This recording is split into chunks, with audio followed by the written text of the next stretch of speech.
a phoenix, a dragon, and a wolf.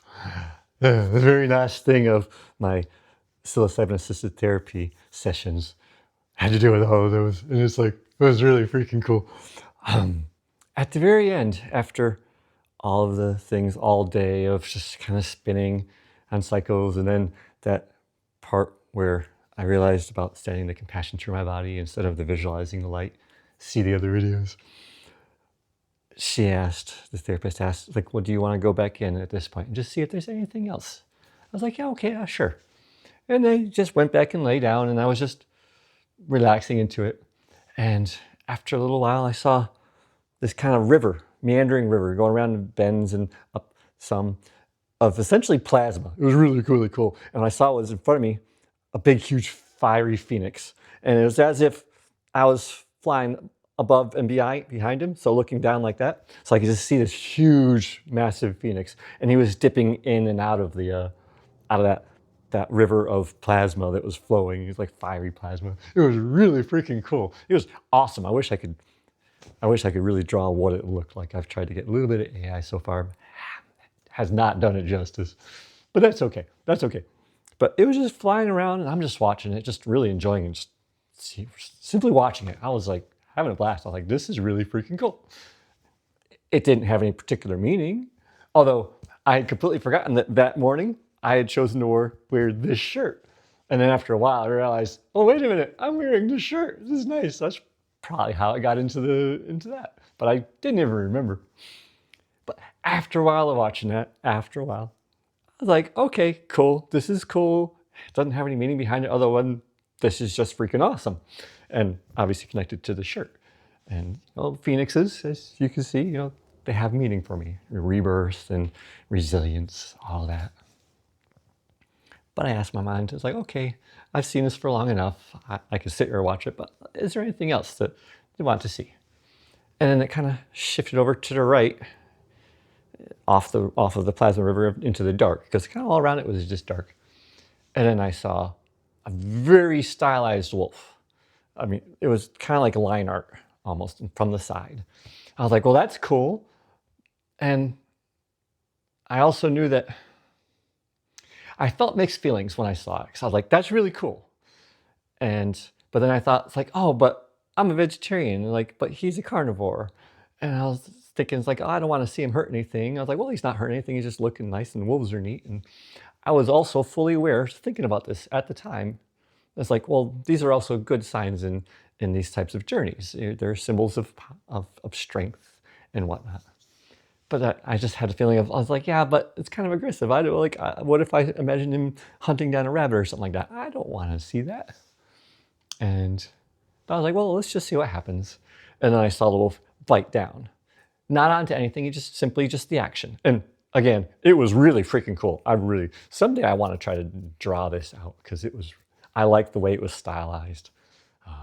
I was like, okay, well, that's even more aggressive. I'm like, I'm getting uncomfortable with this, I was like, well, okay, I've seen enough. I tried to let it move on. Like, let's just move on to something else.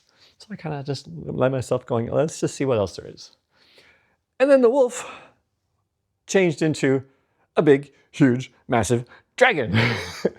It was coming up over this mound of rocks, and big, huge, massive dragon. And I was just like, okay, this is freaking cool looking. My mind was giving some really awesome visuals. I mean, I loved it. I loved the way it was looking, but I was still feeling like, but this is an even bigger a symbol of power than a wolf. I'm like, no, this is not what I was looking for. I'm like, it's even more aggressive.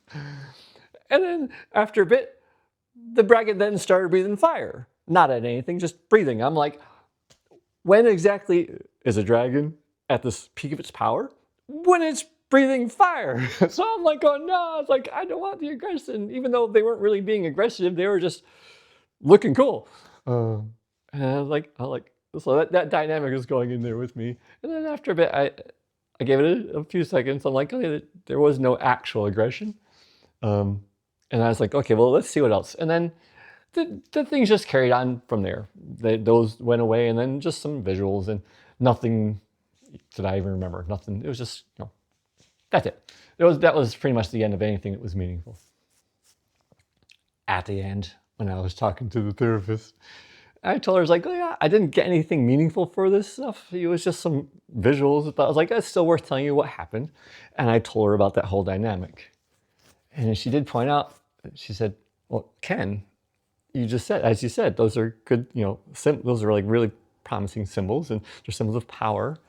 But you also mentioned the aggression. It's like, is aggression and power the same thing? I told her, well, no, it's not. It's like aggression is the abuse of power. She's like, yes. Power, true inner power is a beautiful thing. It's the abuse of power that can make things go wrong. And we were talking and kind of came out that, well, this is really telling me about my own relationship with my own inner power and how I worry about abusing it, and I worry about essentially that, just my own mixed feelings and resistance to my own power. So it's something that I took with me and I've remembered since then, and kind of I notice when I'm doing it.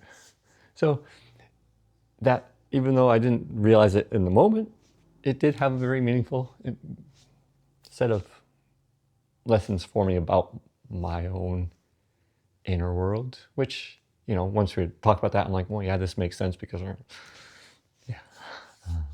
But it was really fucking cool. I went to say freaking, but I said fucking, oh well. Twice. That's all I got to say for that one. So that is the last of the major things from the psilocybin assisted therapy. I haven't done any since then. It's just those in the fall 2024, and then a year ago now, actually, practically to this day. Not sure what today is, but yeah, I would have been there a year ago. So yeah, I'm really glad that I did it. It's all of the things, especially that connection with my core self, and the talking with my hands from the first part of the psilocybin assisted therapy that week from the first session. That's helped me a lot in the past year, and the core connection.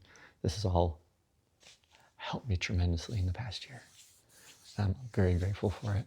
And everything else has gone with it. I mean, if I hadn't been doing the individual therapy, the group therapy, the coaching stuff, the retreats, all that led up to it, it wouldn't have been the same experience either. They're all mixing together.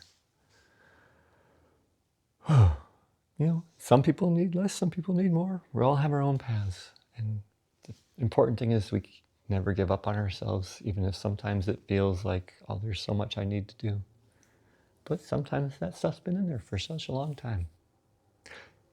But I'm going to end this because it's making this too long already. So check out the links in my bio, and like, comment, share, get the post out there. Helps get the, it does the stuff for the algorithm, helps get my stuff sharing. So thanks and take care. See ya.